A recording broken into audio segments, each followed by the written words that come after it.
परम आदरणीय अध्यक्ष महोदय, शिक्षक, शिक्षकेतर कर्मचारी एवं छात्र छात्राओं एवं श्रोताओं, आज मुझे बहुत प्रसन्न हो रहा है कि इस संकट की घड़ी में अर्थात कोरोना महामारी में प्रतिवर्ष की भांति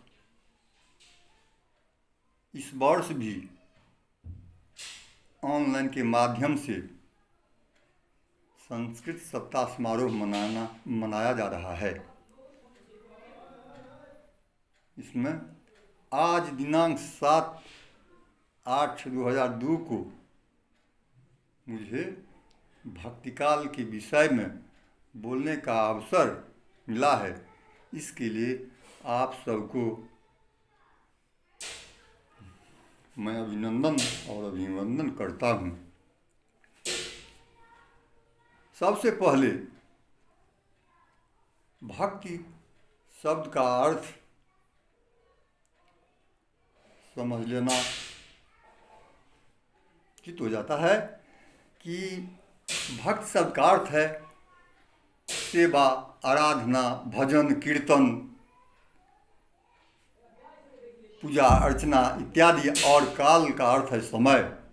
हिंदी साहित्य के संदर्भ में भक्ति काल से अभिप्राय है कि ऐसा समय जिसमें ईश्वर की आराधना, भजन आदि के संबंधित साहित्य का रचा गया हो। भक्ति काल के स्वर्णकाल, पूर्व मध्यकाल भी कहते हैं। यह संवत 1375 से 1700 तक अधिकांश विद्वानों ने माना है। भक्ति काल के नामांकन के संबंध में विद्वानों में मतभेद नहीं है, किंतु इसके के आविर्भाव के संबंध में मतभेद है। अब भक्ति काल की सामान्य परिचय से अवगत कराना चाहता हूँ कि देश में मुसलमानों का शासन प्रतिष्ठित हो गया था। हिंदू जनता के हृदय में गौरव, गर्व और उत्साह नहीं रहा। उसके सामने ही उसके मंदिर तोड़ दिया जाता था और मूर्ति को भी गिरा दी जाती। पूज्य पुरुषों का अपमान होता था और वे कुछ नहीं कर सकते थे। देव मंदिर गिराए जाने के बाद, मूर्ति तोड़ने के बाद, और कुछ बोल भी नहीं सकते थे। और इस हालत में अपनी वीरता न तो गा ही सकते थे, न ही बिना लज्जित सुन ही सकते थे। वे आगे चलकर जब मुस्लिम समाज दूर दूर तक स्थापित हो गया,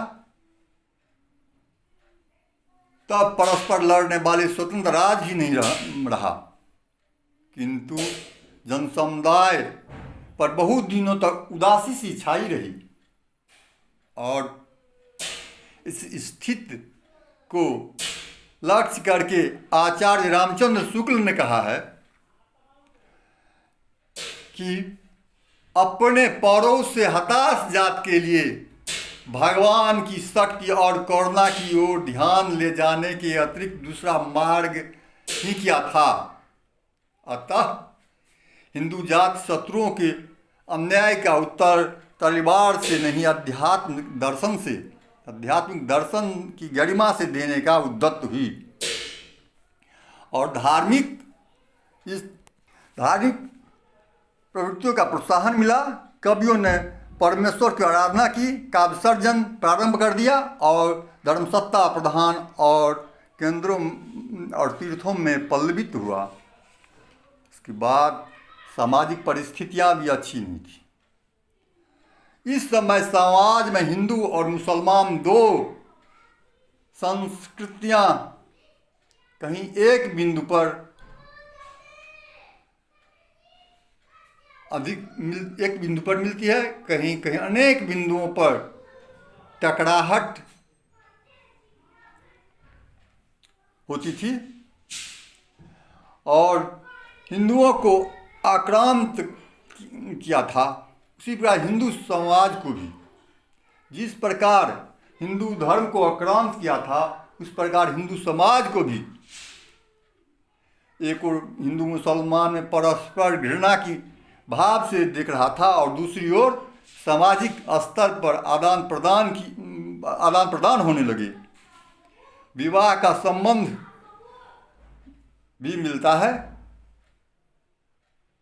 और सत्ता के उन्माद से मुसलमान अधिकारियों को कामुक और बना दिया था, विलासी बना दिया था। उनकी कामुकता की रक्षा के लिए हिंदू समाज में पर्दे की प्रथा और बाल विवाह का प्रचलन हुआ। संक्षेप में सामाजिक स्थिति में समन्वय और संघर्ष दोनों प्रवृत्तियां प्रमुख मानी जाती है। धार्मिक परिस्थितियां भी अच्छी नहीं थी। भक्तिकाल धार्मिक संश्लेष का काल है। धार्मिक विकृति एवं संक्रामण का युग है। हिंदू वैष्णव धर्म की परंपरागत परिस्थितियों के समानांतर ही ब्रजयान संप्रदाय के रूप में बौद्ध धर्म में विकृतियां चल रही थी और उन्हीं के योग में एक विदेशी सूफी पल्लवित हुई। क्रमशः संश्लेष का अर्थ बस इतना ही है। ब्रजयान संप्रदाय के में तांत्रिक थे, सिद्ध थे, वाम मार्गी थे। मद्य, मांस, मदिरा, मीन, मैथुन,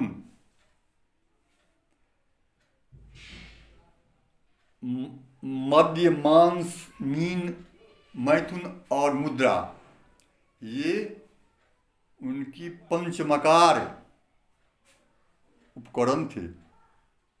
बौद्ध धर्म की विकृत स्वरूप ब्रजयान संप्रदाय में अलौकिक शक्तियों से संपन्न 84 सिद्ध हुए। गोरखनाथ के नाथ संप्रदाय की उत्पत्ति भी इसी ब्रजयान से हुई। सिद्धों और नाथों की वाणी ने अशिक्षित जनता पर गहरा प्रभाव डाला।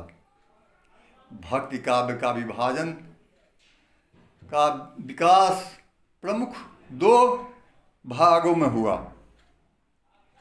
जिसको एक निर्गुण काव्य धारा और दूसरा सगुण काव्य धारा के नाम से और निर्गुण काव्य धारा। निर्गुण काव्य धारा भी 2 भागों में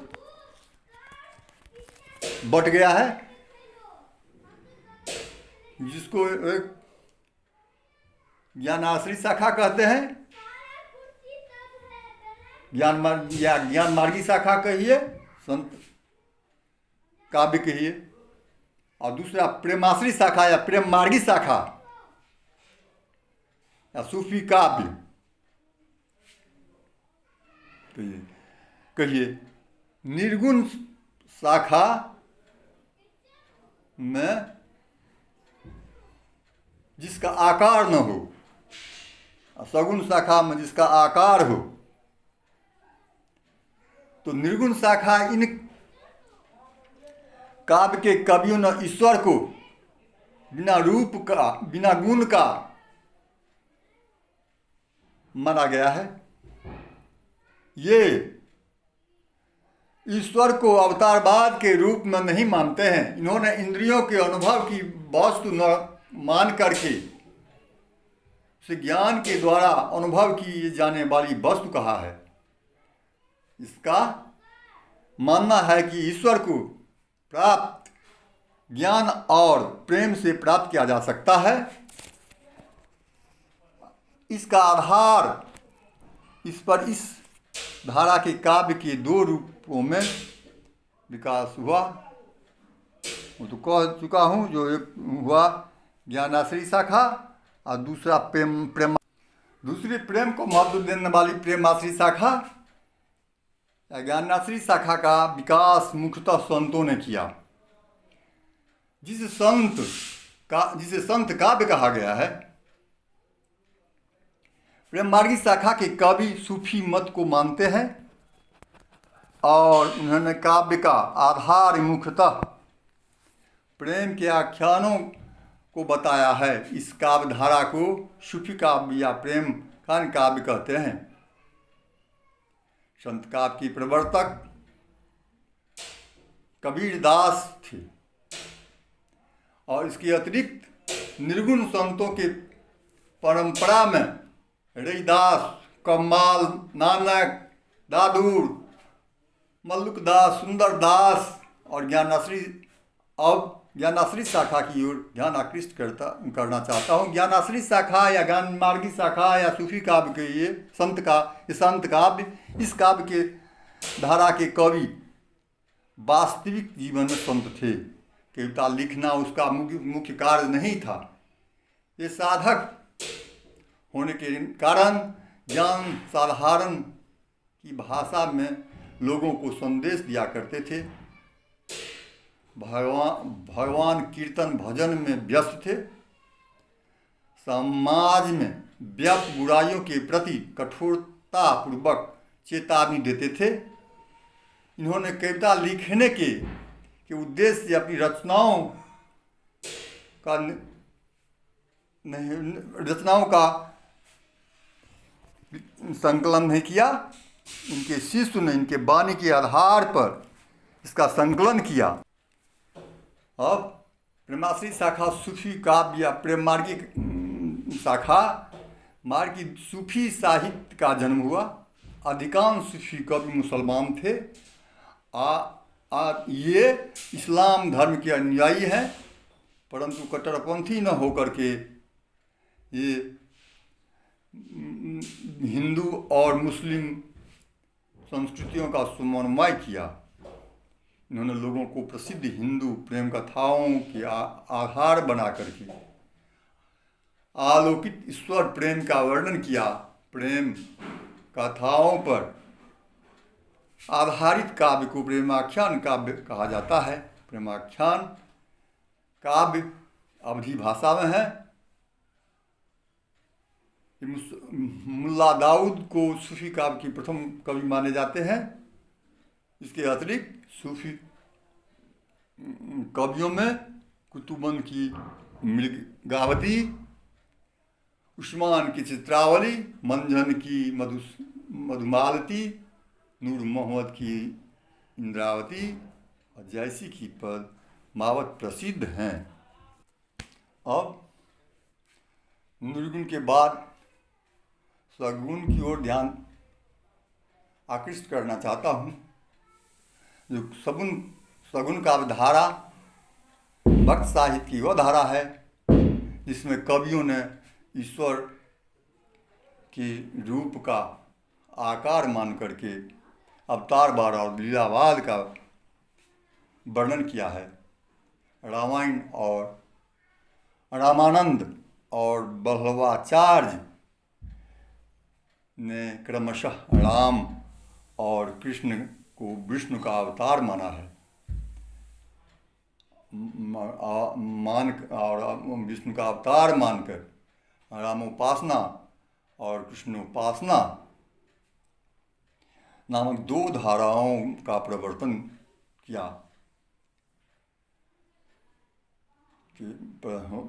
रामानंद के संप्रदाय इसके बाद वह संप्रदाय के रूप में प्रतिष्ठित हो गई।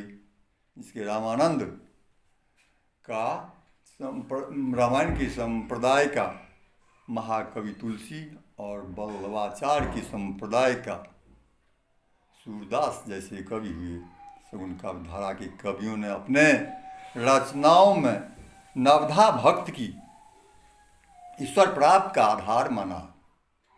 नवधा भक्ति में 9 प्रकार की भक्ति हैं।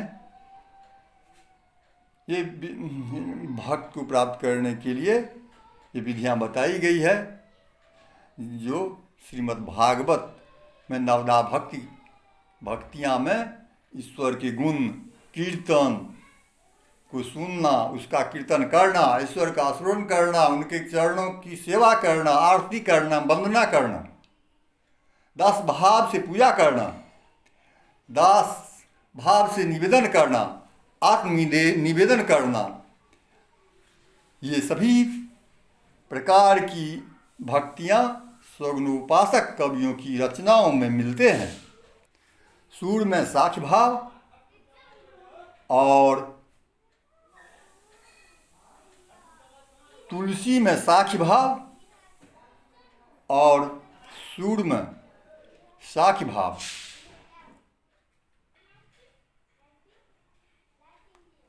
का अधिकता है। इस साहित्य के आधारभूत ग्रंथ वाल्मीकि रामायण और श्रीमद् भागवत है। इन महाकवियों ने अपनी शैली, भाव तथा रस को इसे भिन्न रखा है। शगुन भक्त की धारा तथा साहित्य का विशेषताएं सगुन भक्त के उपासक भक्त के लिए किसी प्रकार की जात भेद स्वीकार नहीं किया है। यह सभी भक्त के अधिकारी माना जाता है। इसकी दृष्टि में जाति पात पूछे नहीं कोई, हरि के भजे सो हरि का होई। इसके काव्य में नवधा भक्त को आधार बताया गया है। इनकी साहित्य की भाषा जनसाधारण की भाषा है। इस धारा राम भक्ति धारा कवियों में राम को विष्णु का अवतार मानकर अपने काव्य को आराध्य बताया। इसका आधारभूत ग्रंथ वाल्मीकि की रामायण है। हिंदी साहित्य में राम काव्य धारा के प्रवर्तक रामानंद सगुन भक्तियों में राम साहित्य के मूर्धन्य कवि तुलसीदास हैं। इन्होंने 16वीं शताब्दी में अवधी भाषा का रामचरितमानस की सृजना की। संपूर्ण दृष्टि से यह रचना साहित्य की अतुलनीय रचना है। राम संबंधित अन्य ग्रंथों की रचना भी, जिसे गीतावली, कवितावली, विनय पत्रिका आदि प्रमुख हैं। तुलसीदास के साथ स्वामी अग्रदास, राम ध्यान मंजरी और उनके शिष्य नवहादास फुटकलपद ने राम संबंधी काव्य का सृजन किया। प्रांचल चौहान ने रामायण महानाटक नाम से एक नाटक की रचना की। हृदय राम ने हनुमान नाटक का सृजन किया। इस साहित्य की मुख्य भाषा अवधी है। अब काव्य शैली की दृष्टि से काव्य राम काव्य प्राय सभी शैली में रचे गए हैं। छंद के दृष्टि से यह काव्य प्रमुख रूप से दोहा, चौपाई, कवित, सवैया आदि छंदों में लिखा गया है। कृष्ण भक्ति काव्य धारा राम भक्ति काव्य धारा की तरह कृष्ण भक्ति वैष्णव भक्ति से उत्पन्न हुई है। इसके उपासक कृष्ण को विष्णु का अवतार मानते हैं, परंतु राम काव्य में राम जहाँ मर्यादा पुरुषोत्तम आदर्श रूप में प्रकट हुए हैं, वहाँ कृष्ण यहाँ लोक रंजन मनोरंजन के रूप में आगे इनकी मनोहारी लीलाओं का कृष्ण भक्त का प्रचार करने वाला इस काव्य की आधार भूमि है। प्रमुख रूप से निम्बकाचार्य चैतन्य महाप्रभु, हरिवंश तथा वल्लभाचार्य जी ने कृष्ण भक्ति का बहुत प्रचार प्रसार और भक्ति के क्षेत्र में पुष्ट मार्ग को स्थापना की। पुष्ट मार्ग के अनेक कवि हुए। इसमें से वल्लभाचार्य के 4 शिष्य कुंभन दास, सूरदास, परमानंद दास, कृष्णदास तथा वल्लभाचार्य के पुत्र विट्ठल नाम के 4 शिष्य नंददास, गोविंद स्वामी, चित स्वामी और चतुर्भुज दास बहुत प्रसिद्ध हुए। ये अष्टछाप के कवि कहलाए। इसके अतिरिक्त मीरा, रसखान आदि कवि प्रमुख हैं जो किसी संप्रदाय से संबंधित नहीं हैं। सूरदास को इस शाखा के सूर्य के समान कहा माना गया है। सूर्य ने कृष्ण की लीलाओं से संबंधित बहुत से पद लिखे, जिसका वर्णन, जिसका संकलन सूर सागर नाम से प्रसिद्ध हैं। इस काल में जितने बात कही गई है सब जन जन की उपयोगिता से ही संबंधित है। इसके साथ मैं अपनी वाणी को यहीं समाप्त करता हूँ। धन्यवाद।